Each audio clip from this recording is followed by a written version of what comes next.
1 decade, the number of people with diabetes has more than doubled. According to the Centers for Disease Control and Prevention, by 2050, 1 out of every 3 of us may have diabetes. What's the big deal?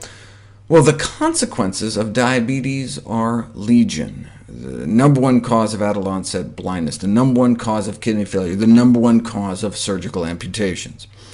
What can we do to prevent it?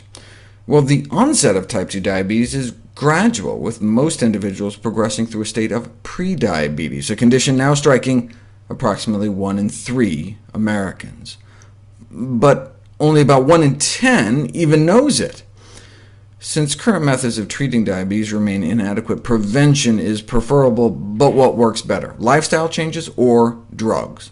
We didn't know until this landmark study was published in the New England Journal of Medicine. Thousands were randomized to get a good double dose of the leading anti-diabetes drug, or diet and exercise. The drug, metformin, is probably the safest diabetes drug there is. Does cause diarrhea, and about half of those who take it, makes 1 in 4 nauseous. About 1 in 10 suffer from asthenia, from the Greek meaning lack of strength, causing physical weakness and fatigue. But the risk of being killed by the drug is only about 1 in 66,000 every year. And the drug worked. Compared to placebo, in terms of the percentage of people developing diabetes within the 4-year study period, fewer people in the drug group developed diabetes. But diet and exercise alone worked better. The lifestyle intervention reduced diabetes incidence by 58%, compared to only 31% with the drug. The lifestyle intervention was significantly more effective than the drug and had fewer side effects.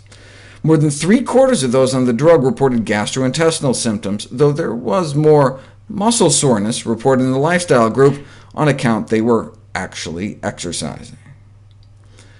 Other studies subsequently found the same result. Non-drug approaches, superior to drug-based approaches for diabetes prevention. And the 50% or so drop in risk was not for people that actually improved their diet and lifestyle, but just those instructed to improve their diet and lifestyle, whether or not they actually did it. Check this out.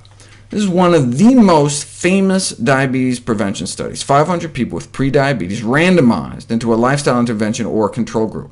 And during the trial, the risk of diabetes was reduced by that same 50 to 60%.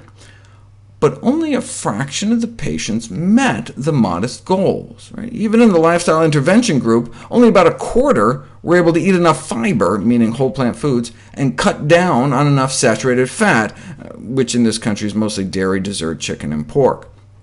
But they did better than the control group, and fewer of them developed diabetes because of it. But what if you looked just at the folks that actually made the lifestyle changes, met at least 4 out of 5 of those wimpy goals? They had 0 diabetes. None of them got diabetes, 100% drop in risk. Bottom line, type 2 diabetes can be prevented by changes in lifestyle, even in high-risk prediabetic subjects.